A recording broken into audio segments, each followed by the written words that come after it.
The fascinating thing about Bitcoin is that it can move around just as quickly, if not faster, than fiat currencies, and that in the long run, its supply grows even less than gold's, making it even scarcer. Therefore, that's an incredibly alluring long-term narrative to attract individuals and influence some of the framework.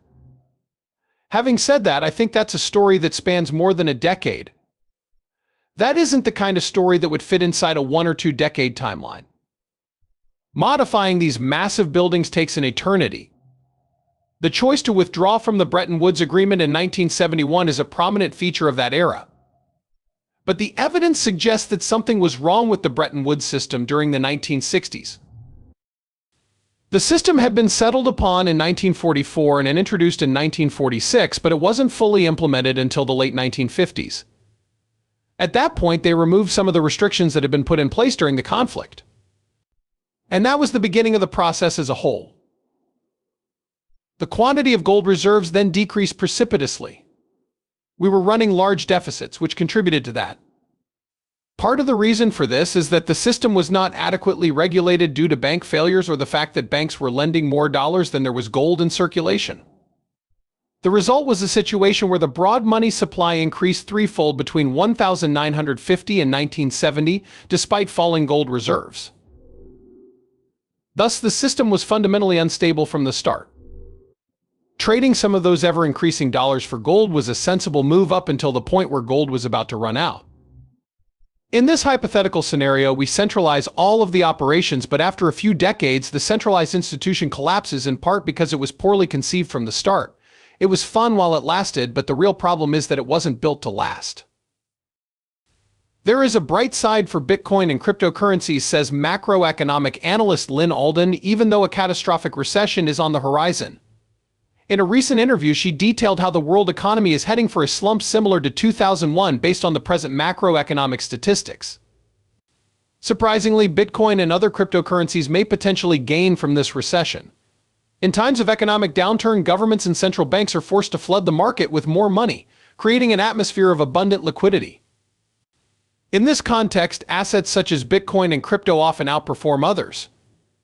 In addition, Alden emphasized the role that Bitcoin ETFs and the involvement of major financial organizations like BlackRock have had as revolutionary forces in the cryptocurrency market. At the very end of the movie, Alden gives her predictions for the price of Bitcoin at the end of 2024. There might be no recession, a mild recession, or what I call a sector-specific recession, the kind that hits developing economies hard but feels very different from the kind that hits ordinary developed markets, in my opinion. At this point in time, the two most common examples of recession that come to mind are the COVID pandemic and the financial crisis of 2008.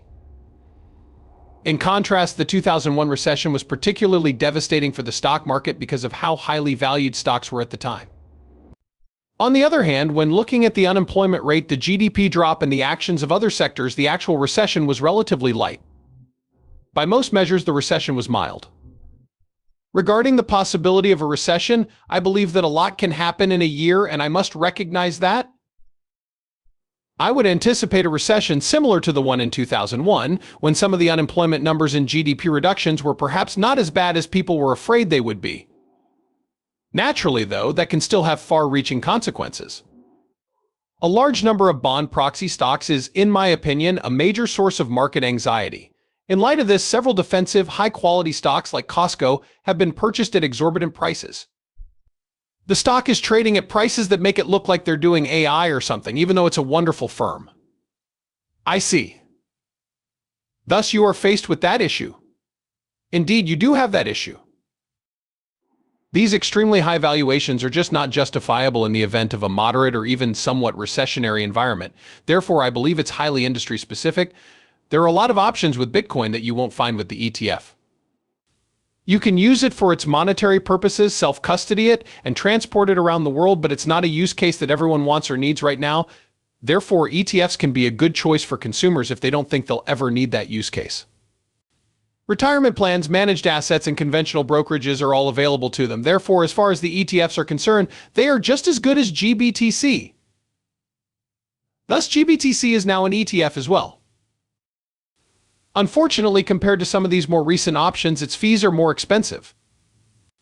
So in general, I would choose the cheaper options like the ones offered by Fidelity or BlackRock or other low-cost exchange-traded funds if my retirement account was exposed to the price of Bitcoin, for instance. Pursuing cheap fees isn't really the best course of action because you could get smacked with an unexpected capital gain tax if you keep GBTC in a retirement plan. So I would consult with my tax expert before doing so. If you wish to get the benefits of compound interest, you should avoid doing that. Yes, precisely. Our finances are more stable than other people's in their savings accounts. To put it simply, we invest our savings in the stock market. That's the norm for many of us.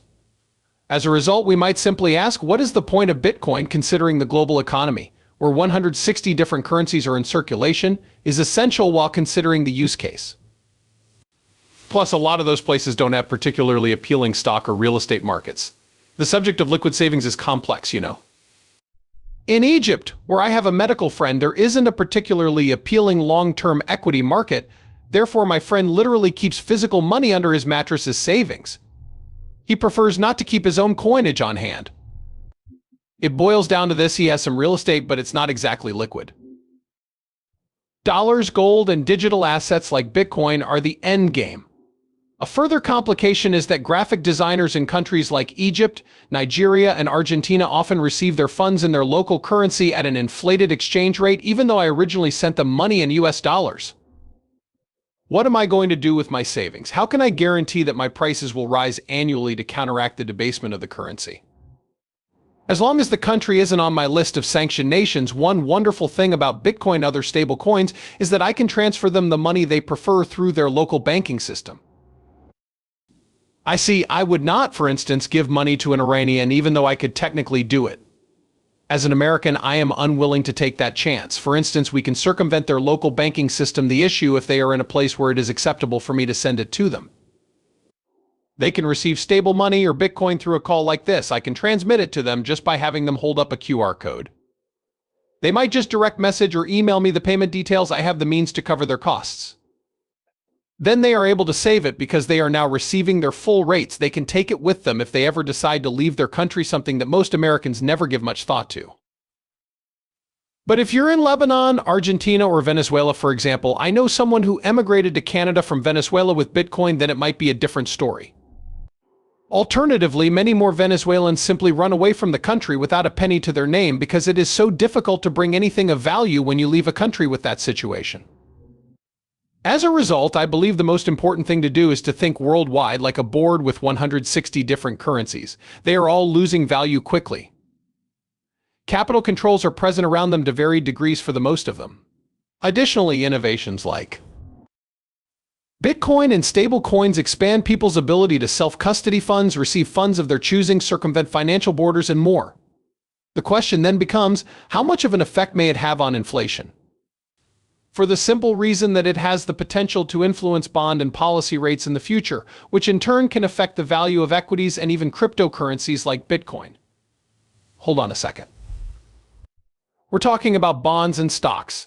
As long as the Red Sea stays mostly closed, there will be moderate inflationary pressures competing with disinflationary ones. If things go worse and the United States government or military gets more involved in some areas, it might lead to a larger budget deficit and more bonds being issued than projected, which would be bad for interest rates. Interest rates and by extension the stock market could be negatively affected. As a result, the Federal Reserve may feel pressured to monetize debt, even if doing so would go against their aggressive policy